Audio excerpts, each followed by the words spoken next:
السلام علیکم۔ آج کی سفر ہماری شروع ہوتی ہے پاکستان اور افغانستان کو ملانے والا بارڈر تورخم بارڈر کی طرف۔ میں اور شعیب بھائی نے مشورہ کیا، پلان کیا اور اپنی منزل کی طرف اپنی سفر کا آغاز کیا۔ طویل سفر کے بعد تقریباً 2 گھنٹے سفر کرنے کے بعد ہم بالآخر پہنچتے ہیں تورخم بارڈر۔ ہماری خواہش تھی کہ ہم بالکل تورخم گیٹ تک اپنی سفر جاری رکھیں، لیکن یہاں پر ہمیں اجازت نہیں دی گئی اور یہاں پر ہم رکیں اور بس یہاں پر ہماری سفر ختم ہو گئی۔ یہ ہے تورخم بارڈر کا آخری۔ یہاں سے آگے کی اگر کسی کی خواہش ہے تو ویزا، پاسپورٹ اور ٹکٹ لینا ہے اور پھر افغانستان کی طرف اپنی سفر جاری رکھنی ہے، کیونکہ یہاں سے آگے ممنوع ہے، کوئی بھی پاکستانی آگے نہیں جا سکتا۔ تورخم بارڈر تو ہم پہنچ گئے، لیکن ہم نے اپنی سفر کا آغاز کیسے کیا چلیے جانتے ہیں اس ولاگ میں۔ سب سے پہلے میں نے اور شعیب نے مشورہ کیا کہ آج چلتے ہیں تورخم بارڈر کی طرف۔ تو ہم نے مشورہ کیا، خود کو تیار کیا اور سیدھا اپنی بائک کی طرف گئے۔ اور بائک ہم نے سٹارٹ کیا اور پشاور کی شور اور گاڑیوں کے رش، لوگوں کی ہجوم سے اپنے آپ کو نکالتے ہوئے نشترآباد کے بازار کو کراس کیا اور آگے کی طرف ہم نے اپنی سفر جاری رکھی۔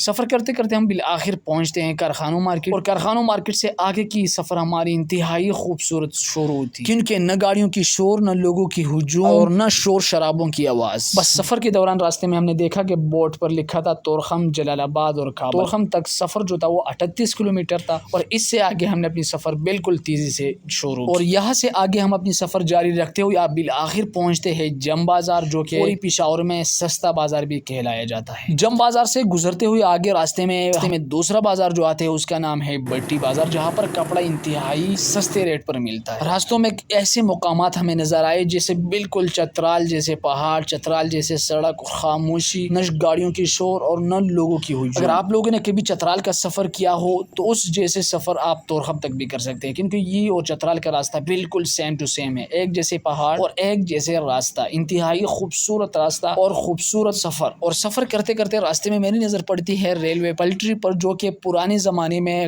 افغانستان اور بھارت کو ایک دوسرے سے ملاتی تھی، لیکن جب پاکستان آزاد ہوا تو یہ راستہ مکمل طور پر بند ہو گیا اور اب زمینی سفر جو ہے وہ گاڑیوں کی تھرو طے ہوتی ہے۔ بس سفر تقریباً آدھا گھنٹہ سفر کرنے کے بعد ہم ایک مقام پر پہنچے، وہاں پر ہم ذرا رکے، آرام کیا، کچھ سیلفیاں نکالی، ویڈیوز بنائی اور خاموشی کو انجوائے کیا، اور یہاں سے پھر ہم نے اپنی سفر کا آغاز کیا۔ کئی مقامات ایسے ہیں جیسے چترال آپ کو یاد آئے گا، اور کئی مقامات ایسے تو آپ کو ملاکنڈ یاد آئے گا، کیونکہ سڑک بالکل ملاکنڈ کے سڑک کی طرح۔ کئی جگہوں میں بالکل آپ کو ملاکنڈ یاد آئے گا جب آپ تورخم کی طرف سفر کا پلان کرتے ہیں۔ سفر کے دوران راستے میں ایک ندی بھی نظر آئی، جہاں پر بہت سارے ٹورسٹ روکے ہوئے تھے اور یہاں پر انجوائے لے رہے تھے، خاموشی کو اور پہاڑوں کی خوبصورتی کو دیکھ رہے تھے۔ یہاں پر بھی ہم رکے، ذرا انجوائے کیا اور یہاں سے پھر ہم نے اپنی سفر کا آغاز کیا۔ بس سفر کرتے کرتے ہم بالآخر پہنچتے ہیں لنڈی کوتل بازار۔ لنڈی کوتل نے ہمیں ویلکم کیا اور لنڈی کوتل کے بازار سے گزرتے ہوئے آگے کی طرف ہم نے اپنی سفر جاری رکھی۔ سفر کرتے کرتے راستے میں ہمیں بہت ہی مختلف مقامات اور مختلف مناظر نظر آئے، جہاں پر کچے مکان، پہاڑوں کی خوبصورتی اور انتہائی خوبصورت مناظر۔ چلتے چلتے راستے میں ہمیں بہت زیادہ